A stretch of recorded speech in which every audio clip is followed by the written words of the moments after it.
नमस्कार दोस्तों, मैं राहुल नागपाल और आप देख रहे हैं राहुल लाइव पिचासी। हम लोग हैं आज दिल्ली सरकार के कैबिनेट मंत्री राजेंद्र पाल गौतम जी के यहाँ पर। उन्होंने आज बाबा साहब डॉक्टर बी.आर. अम्बेडकर की 130वीं जयंती जो है वो यहाँ पर सेलिब्रेट की है।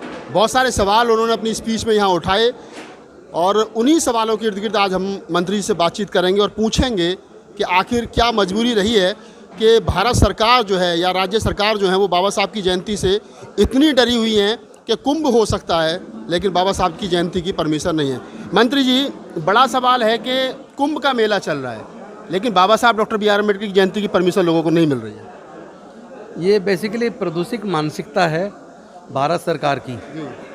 कल मैंने परसों अभी 3 दिन पहले मैंने minister of social justice empowerment Thaawarchand Gehlot ji से बात की थी कि संसद भवन में पिछले लगभग 52 सालों से बाबा साहब की जयंती मनती आ रही है।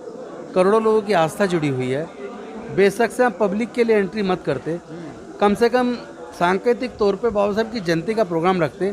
आप खुद पुष्पांजलि करते, कुछ सांसद कर लेते, कुछ मंत्रियों को बुला लेते, आप फिजिकल डिस्टेंसिंग मेंटेन करते, कोविड नॉर्म्स को फॉलो करते हुए कम से कम प्रोग्राम तो कर लेते। तो उन्होंने कहा नहीं, ये तो कैंसिल हो चुका है और नहीं हो सकता कुछ भी। मैंने कहा लेकिन कुंभ का मेला तो हो रहा है, वहाँ तो लाखों लोग आ रहे हैं, वहाँ तो कोई रोक टोक नहीं है।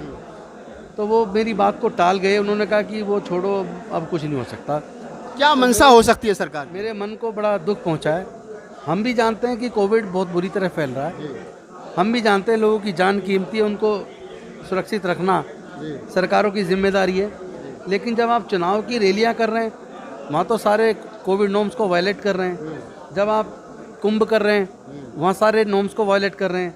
और बाबा साहेब की जयंती में कोविड नॉर्म्स को फॉलो करके भी आप नहीं मना रहे हैं। तो ये निश्चित तौर पर मानसिकता का सवाल है। आज केंद्र में एक ऐसी सरकार है जिसकी मानसिकता सही नहीं है।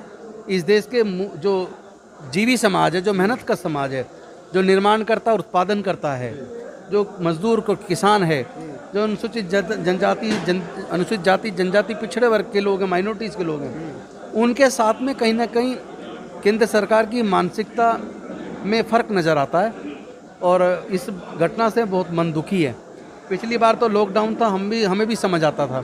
लेकिन इस बार जब कुंभ हो रहा है, जब चुनाव में इतनी बड़ी बड़ी भीड़, आप खुद बुला रहे हैं, प्रधानमंत्री जी मौजूद हैं, वहाँ हमारे गृह मंत्री जी मौजूद हैं, वहाँ पे तो इतनी भीड़ टूट के पड़ी है। सारे कोविड नॉर्म्स को भी वॉयलेट किया जा रहा है वहाँ पे तो। और यहाँ कोविड नॉर्म्स के साथ भी आप बनाने को मना कर रहे हो। तो इसका मतलब है कि कहीं ना कहीं आपकी जो मानसिकता है वो इस देश के मूल निवासियों के, मेहनत का समाज के विरुद्ध है, जीवी समाज के विरुद्ध है। और इसके खिलाफ पूरे देश के लोग आने वाले समय में प्रजातांत्रिक तरीके से आपको जवाब जरूर देंगे। मंत्री जी, एक कल आप लोगों ने मीटिंग जो है वो किसान नेता राकेश टिकैत के साथ की थी। क्या उद्देश्य था उस मीटिंग का और क्या उस मीटिंग से निष्कर्ष, क्या मैसेज देने की कोशिश की गई है? सिर्फ एक ही उद्देश्य है कि जो केंद्र की सरकार है वो इतनी ज़्यादा तानाशाह हो गई है कि वो भारत के संविधान की मूल भावना के खिलाफ जाके एक के बाद एक कदम उठाती जा रही है और सबको भय दिखा देती है। रासू का लगा के केस बनवा देती है, NIA का छापा लगवा देती है, लोगों के खिलाफ इनकम टैक्स का ED का छापा लगवा देती है। हम लोग अब मन से तैयार हैं कि जो अच्छे ईमानदार लोग हैं वो पूरी केंद्र सरकार को खुली चुनौती है, वो जितना चाहे छापा लगवा लें और जितने चाहे झूठे केस बनवा लें। लेकिन भारत के संविधान को बचाने के लिए, भारत के प्रजातंत्र को बचाने के लिए अगर हमें अपने प्राणों की आहुति भी देनी पड़ेगी तो हम देंगे।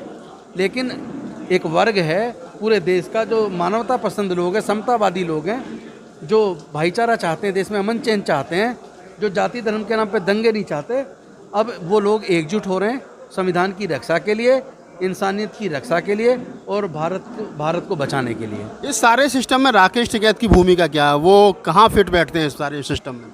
मैं समझता हूँ कि आज वो किसानों के सर्वमान्य नेता हैं। तो जब देश का मजदूर किसान एकजुट हो जाएगा और देश का जो बहुजन इंटेलेक्चुअल है जब वो उसको गाइड करेगा तो निश्चित तौर पर इस लड़ाई को सकारात्मक तरीके से, प्रजातांत्रिक तरीके से जीतने का एक रोड मैप तैयार होगा। क्या आश्वासन दिया राकेश टिकैत ने? वो आपके साथ में आएंगे इस मामले, इस लड़ाई में? वो इस लड़ाई को हमारे साथ मिलकर लड़ेंगे, या ये के लिए हम सब मिलकर इस लड़ाई को लड़ेंगे। अभी आपने भारत सरकार की मंशा पर सवाल उठाए, जैसा आपने बताया कि आपने मंत्री से बात की, वहाँ से भी कोई संतोषजनक जवाब नहीं मिला। सरकार बाबा साहब डॉक्टर बी.आर. अम्बेडकर से इतनी डरी हुई क्यों है? मतलब क्या है बाबा साहब डॉक्टर अम्बेडकर में जिससे सरकार डर रही है? एक्चुअली ये एक विचारधारा की लड़ाई है।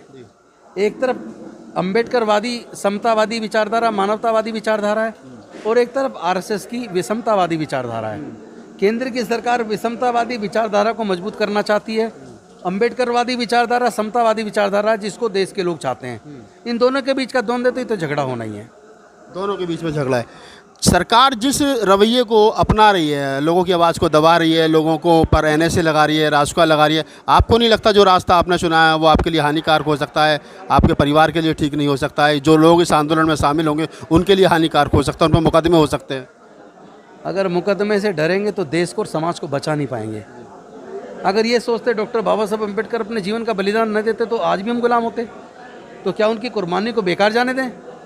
क्या हम केवल अपनी सुरक्षा के बारे में सोचें? क्या देश को बचाने की जिम्मेदारी हमारी नहीं है? क्या बाबा साहब के संविधान को बचाने की जिम्मेदारी हमारी नहीं है? क्या इस देश की मानवता को बचाने की जिम्मेदारी हमारी नहीं है? इसके लिए जो भी कुर्बानी देनी पड़ेगी देंगे।